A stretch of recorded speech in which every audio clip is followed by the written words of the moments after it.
So in this video, we're going to keep talking about indicative versus subjunctive. In the previous video, it was too long, so that's why I had to cut it. So I'm gonna summarize a little bit the previous, from the last slides from the last video, and I'm going to summarize this in here, which is this is part 2, okay? Okay, let's see this then. So welcome back to the class. Here you see, it says, first, sorry, the one before was this one. You remember? So it says, indicativo o subjuntivo, con estos nexos. Do you remember? So we saw, salvo si yo no creo que viva en Santa Mónica, salvo si encuentro. So do you remember? We saw encuentro versus encontrara. Encuentro is that you're assertive, you're most probably you're gonna do it, and encontrara is like there's not really possibilities at that moment. That was not, it's like a very low probability.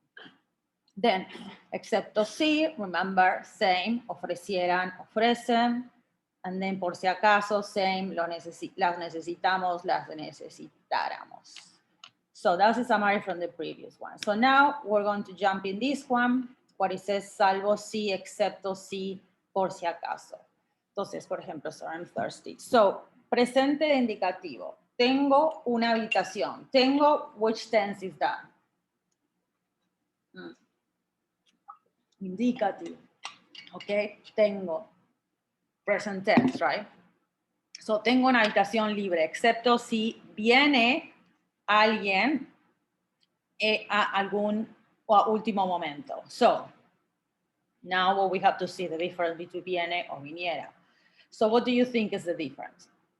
Basically, what he's saying in this rule is like, when you start with present indicative, and then you put, por ejemplo, tengo una habitación libre, and then you put excepto si, right? Viene alguien, or excepto si viniera. So this is referring to the future. So it's gonna come, someone is gonna come. So we use either present indicative, viene, or viniera a último momento. But difference between viene and viniera is viene, there's more probability it's gonna come, and viniera is, they don't think so. Same for this one, when you start with futuro simple o compuesto. Futuro, let's do. Tendré que comprar otra casa. You see, you're starting the sentence with futuro simple. Salvo si mi negocio levanta este último mes, o salvo si mi negocio levantara este último mes. What do you think is more probable? It's gonna, like, levanta means like pick up, you know, when pick up in business, levantar. So what do you think is gonna mean this? Like, si mi negocio, the difference, levanta este último mes o levantara, which one she has more hope? Levanta, right? Excepto si levanta este mes, excepto si levantara este mes, este último mes, you know what I mean? But you start with simple future, okay? Then, imperativo, afirmativo, o negativo.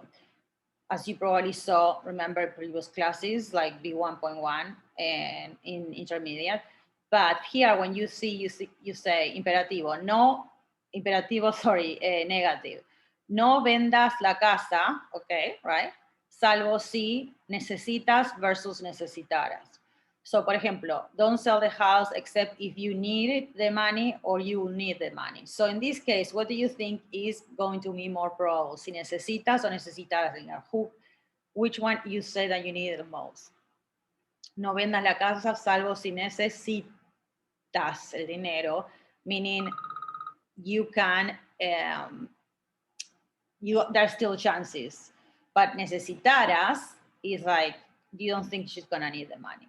Okay, so, and then vende la casa por si acaso vas a necesitar, now por si acaso, it's another one, por si acaso vas a necesitar or necesitarás el dinero en un futuro. So, por si acaso vas a necesitar is more probable, por si acaso necesitara is less probable that she's gonna need the money.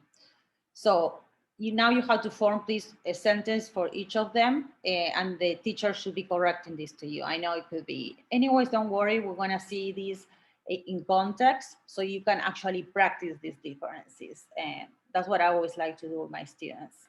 So then we do this, or other nexus. So basically, other ones are, aunque, a pesar de que, por más de que, por mucho que, you see here, you can read it, por más, sustantivo noun, que, por mucho noun, que, so por mucho que, por poco, subjuntivo que, incluso sí, tanto sí como sí.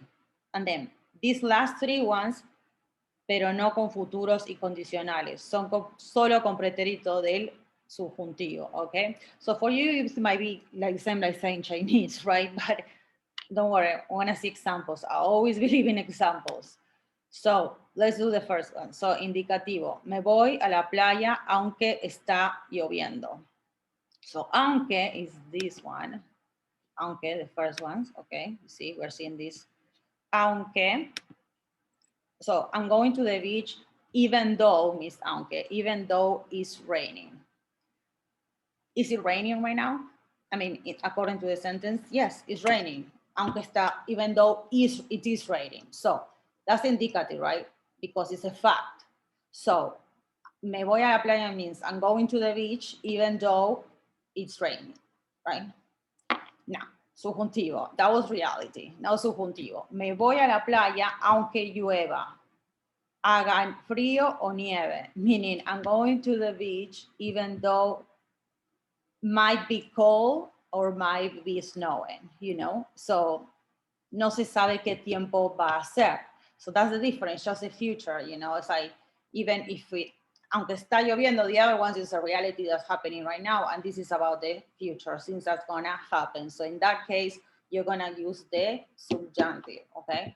So, también expresa un pedimento irreal. Entonces, por ejemplo, aunque estuvieras en mi lugar, que no estás, no lo entendería. So, even if you were in my place, even though you are not in my place, you wouldn't understand it. So, also with aunque, you can use a preterite subjunctive right next to it, and that's gonna mean even if you were. Aunque, even though, it's gonna be meaning even if you were in my place, it means, okay? But it's aunque estuvieras en mi lugar. So, and then you have to use the conditional. No lo entenderías, you wouldn't understand it. Okay, so this was aunque. Please write one example each, okay? Now, then we saw here presente y futuros de indicativo. Presentes del indicativo o subjuntivo. Entonces, por ejemplo, no voy a ir aunque tengo muchas ganas, no voy a ir aunque tenga muchas ganas. Which would be the difference? Can you think about it? So, I'm not gonna go even though I feel like it. I'm not gonna go even though I might or might not feel like it. One is in the present and the other one is about a feeling that might come up in the future, you know? Por ejemplo, no voy a ir, like, I'm not gonna go even though I feel like it. I wanna go right now. The other one is, I'm not gonna go even though in the future, I might feel like later. You understand? Okay, so that's one example. Then you have imperative, negative. So, por ejemplo, no vayas por mucho que tengas ganas. So don't go and por mucho, as you no vayas, you translate it like por mucho que tengas ganas. So don't leave for even though you feel like going, okay, but you feel like going, okay? Catch that, it's a present. And then, ve a pesar de que no tengas ganas. So in this case, if you say, no vayas por mucho de que tienes ganas, okay, if you put tienes, which will be the indicative, aunque tienes ganas, let me I will change it, but I will change it later for you to show you. But in here, it should be also an option that says, no mucho, por mucho que tienes ganas. That's the one that I was talking to you about feeling. So no vayas por mucho de que tienes ganas means, and even though you really feel like right now, you feel right now. But if you say, ve a pesar de, so no vayas por mucho de que tengas ganas, that might be that you might feel like in the future, you know? Okay, then, and aunque he salido tarde, he llegado a tiempo. Meaning, even though I have left late, truth, I mean, and in fact, he llegado a tiempo, fact, okay? But por mucho que comieras más, más, nunca engordaba. In that case, meaning que for more than I eat or not, you're using is like a conditional in that sense, the preterite subjunctive, okay? So basically in English, it doesn't make that much sense, but it's saying, even though, or for more that, even if you eat, we eat much more or not. So it's like a conditional. Like I might eat it or I might not. And that's how you say comiera más. Nunca engordaba. So that's, I never used to get fat. So even if I wanted to eat more, I never used to get fat. That's basically what it means. So, yo cuidaría a la casa como si fuera mía. And then it means I will take care of the house. You see, conditional, the first one, conditional.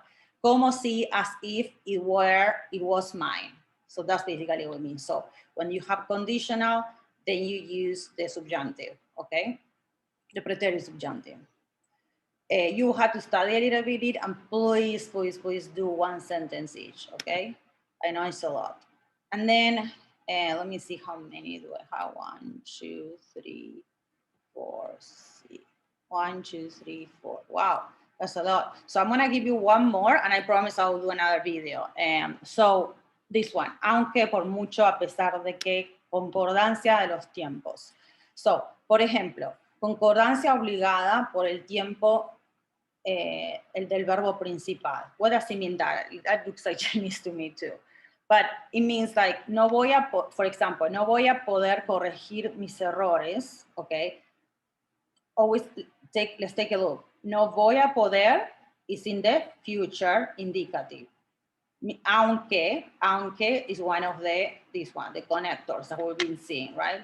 Aunque me esfuerce mucho, present subjunctive. Can you see that? Okay. Then the same, no podría corregir, I couldn't, or I wouldn't be able to, to correct my mistakes even if I put the effort, okay? And then I'm not gonna be able to correct my mistake even if I